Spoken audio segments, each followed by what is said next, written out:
बिस्मिल्लाहिर्रहमानिर्रहीम नहमदुहु व नसल्ली अला रसूलिहिल करीम अम्मा बाद फ़अऊज़ु बिल्लाहि मिनश्शैतानिर्रजीम बिस्मिल्लाहिर्रहमानिर्रहीम। अस्सलामु अलैकुम व रहमतुल्लाहि व बरकातुहू।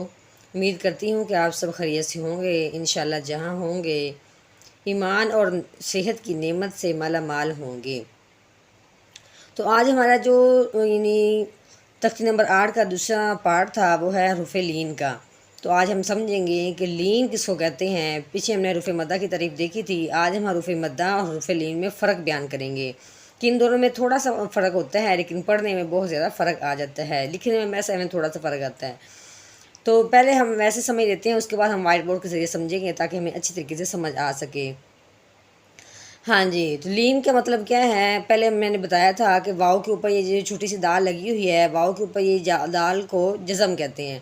यानी ये जज़म जो है जिस हरफ पे भी आएगी उसको साकिन कर देगी, यानी वो लफ्ज़ सुकून वाला हो जाएगा।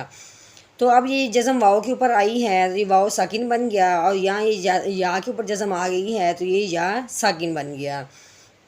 पीछे हमने कहा था कि अलिफ से पहले ज़बर आ जाए, वाव साकिन से पहले पेश आ जाए, या साकिन से पहले ज़ेर आ जाए तो उसे हरूफ मद्दा कहते हैं, यानी वो तब हम उसको खींच के पढ़ेंगे। लेकिन यहाँ क्या हुआ है कि वाव साकिन से पहले ज़बर आ गई, वाव साकिन है, वाव के ऊपर जज़म है, वाव साकिन हो गया, वाव साकिन से पहले ज़बर आ गई। यहाँ या साकिन है क्योंकि या के ऊपर जज़म आ गई है तो उसको या साकिन कहेंगे। या साकिन से पहले ज़बर आ जाए तो उसे लीन कहते हैं। इसकी बात आसान है, एक जैसी है। वाव साकिन से पहले ज़बर आ जाए, या साकिन से पहले ज़बर आ जाए, क्योंकि वाव साकिन से पहले ता है, ता के ऊपर ज़बर है। यहाँ से या साकिन है, या साकिन से पहले ज़बर है, ता के ऊपर ज़बर लगी हुई है। तो हमने कैसे पढ़ना है कि वाव साकिन से पहले ज़बर आ जाए, या साकिन से पहले ज़बर आ जाए, उसे लीन कहते हैं। तो लीन का मतलब क्या है, इसको पढ़ना किस तरह है, इसका मतलब है लफ्ज़ को नरमी से पढ़ना है, खींच के नहीं पढ़ना। तो चले हम थोड़ा सा वाइट बोर्ड के ज़रिए इन दोनों में फ़र्क बयान करते हैं ताकि हमें लिखने में भी पढ़ने में दोनों तरीके से समझ आ सके। हाँ जी, तो यहाँ देखें कि यहाँ पे अलिफ से पहले ज़बर आ गई है और ये वाव साकिन है, वाव के ऊपर हमने ये जज़म लगा दी है, वाव साकिन से पहले पेश आ गई। और यहाँ पे देखें कि ये या साकिन है, या के ऊपर जज़म आएगी तो ये या साकिन है, या साकिन नीचे एक ज़ेर आ गई। अब हमने ये देखना है कि जो वाव साकिन है इससे पहले पेश आ जाए, और या साकिन है इससे पहले ज़ेर आ जाए, तो ये हरूफ मद्दा है। यानी अलिफ से पहले ज़बर आ गई है, वाव साकिन से पहले पेश आ गई है, या साकिन से पहले ज़ेर आ गई है, इसको हरूफ मद्दा कहेंगे। तब ये हरूफ मद्दा कौन कौन से बनेंगे, अलिफ वाव या, इसको हरूफ मद्दा कहेंगे। और ये पढ़ने में ये अब खींच के पढ़े जाएंगे, क्योंकि इनकी जो इन्हीं तख्ती का जो पढ़ने का तरीका कार है वो यही है कि अलिफ से पहले ज़बर हो, वाव के ऊपर जज़म आ जाए तो वो वाव साकिन है, वाव साकिन से पहले पेश आ जाए, या साकिन से पहले ज़ेर आ जाए तो उससे हरूफ मद्दा कहते हैं, बन जाते हैं। उनको खींच के पढ़ते हैं। कितना खींचेंगे, एक अलिफ के बराबर। हाँ जी, उसके बाद आए ये भी वाव साकिन है क्योंकि वाव के ऊपर जज़म लगी हुई है। इसको हमने ध्यान से देखना है कि इसको जज़म कहते हैं। ये छोटी सी दाल बनी हुई है, इसको जज़म कहते हैं। जिस लफ्ज़ के ऊपर भी आएगी, जिस हरफ के ऊपर भी आएगी, इसको क्या कहेंगे कि ये हरफ ये जज़म है, और इसने अपने जिसके ऊपर ये लग गया है तो उसको इसने साकिन कर दिया, सुकून वाला हरफ बना दिया है। तो ये भी ये देखिए ये जज़म है, या साकिन है, या के ऊपर ये छोटी या है, इसके ऊपर ये जज़म लग गई तो ये क्या बन गया, या साकिन। तो अब ये है कि ये या साकिन से पहले ज़बर आ गई है, और ये या साकिन से पहले वाव साकिन से पहले भी ज़बर आ गई है, या साकिन से पहले भी ज़बर आ गई है, तो ये क्या बन गए, लीन। उनमें फ़र्क था कि वाव साकिन से पहले पेश आती है, या साकिन से पहले ज़ेर आती है, तो वो खींचने वाले होते हैं। और इनमें फ़र्क ये है कि ये वाव साकिन से पहले ज़बर होती है और या साकिन से पहले भी ज़बर होती है, तो ये क्या है, लीन है। इनको क्या कहते हैं, लीन कहते हैं। हाँ जी, ये लीन है, इनको क्या कहते हैं, लीन कहते हैं।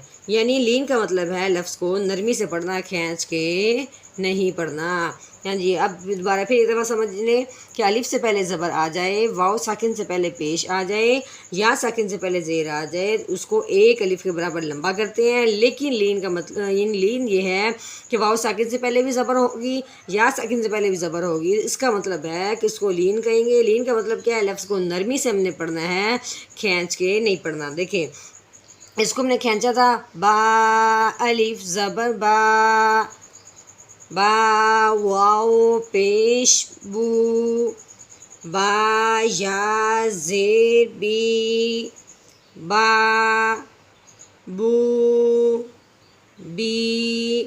لیکن یہاں ہم کیا کریں گے، با واو زبر باؤ، جھٹکا نہیں لگائیں گے، باؤ ایسے بھی نہیں کریں گے، اور کھینچیں گے بھی نہیں، باؤ ایسے بھی نہیں کریں گے. با واو زبر باؤ، با یا زبر بئی، باؤ بئی. یعنی لین کا مطلب کیا ہے، لفظ کو نرمی سے پڑھنا ہے لیکن کھینچ کے نہیں پڑھنا. ہاں جی، امید کرتی ہوں کہ آپ کو اس بات کی سمجھ آ گئی ہوگی. اگر سمجھ آئے تو پھر بھی آپ مجھے بتایا کریں کہ آپ نہیں ہمیں اس بات کی سمجھ آ گئی ہے. اگر نہیں آیا کرے تو پھر بھی آپ بتایا کریں تاکہ ہم اور طریقے سے سمجھائیں، تاکہ آپ لوگوں کو سمجھ آ سکے. چلیے اب ہم آگے پڑھتے ہیں تاکہ ہمیں تھوڑا سا آسانی ہو پڑھنے میں بھی.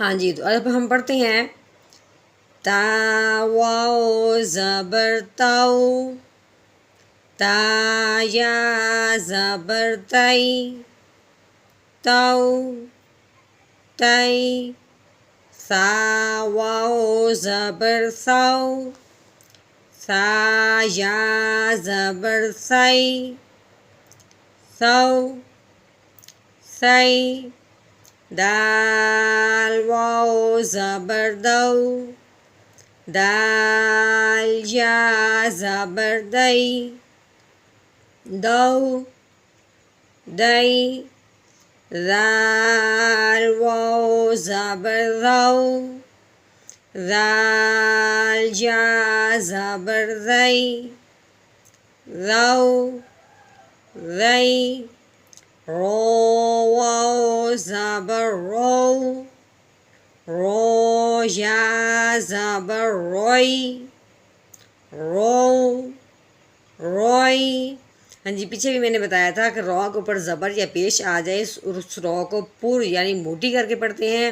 اگر رو کے نیچے زیر آئے، یہاں بھی رو کے اوپر زبر ہے لیکن رو کے نیچے زیر آئے گی تو اس رو کو ہم نے باریک کر کے پڑھنا ہے. زا واو زبر زو، زا یا زبر زئی، زو زئی. سین، سین سیٹی والا حروف ہے، اس کو یہ کھینچنے والا بھی ہے. پہلے اس کو کھینچیں گے لیکن بعد میں جب یہ لین کے ساتھ ملے گا، اکیلا سین کھینچا جائے گا. جب یہ واؤ کے ساتھ پڑھا جائے گا زبر کے ساتھ تو پھر یہ نہیں کھینچا جائے گا. سین واو زبر سو، سین یا زبر سئی، سو سئی. یہ بھی شین ہے، اس کو کھینچ کے پڑھیں گے. شین واو زبر شو، شین یا زبر شئی، شو شئی. صاد واو زبر صو، صاد یا زبر صوئی، سو سوئی. ہاں جی، غوت زور کو نرمی والا حروف ہے اور اس کو ہم نے کھینچ کے پڑھنا ہے. غود واو زبر غو، غود یا زبر غوئی، غو غوئی. تو واو زبر تو، تو یا زبر توئی، تو توئی. یہ آگے غو، یہ بھی نرمی والا ہے. غو واو زبر غو، غو یا زبر غوئی، غو غوئی. چلیں جی، آج کا سبق ہم یہیں تک کرتے ہیں. تو امید کرتی ہوں کہ آپ کو سبق کی یعنی کافی حد تک سمجھ آ گئی ہوگی. تو اللہ تعالیٰ آپ کو جہاں رکھے خوش رکھے، آباد رکھے. تو آپ ہمیں دعاؤں میں بھی یاد رکھیں اور بہت محنت سے، شوق اور لگن سے پڑھیں تاکہ آگے ہمارا پڑھنا اور آپ کا پڑھانا بھی کسی یعنی وقت کا ضیاع نہ بنے. تو چلیں ہم مجلس کے آخر کی دعا پڑھتے ہیں. اللہ تعالیٰ ہمارا پڑھنا پڑھانا قبول و منظور فرمائے. سبحان ربک رب العزت عما یصفون وسلام علی المرسلین والحمد للہ رب العالمین۔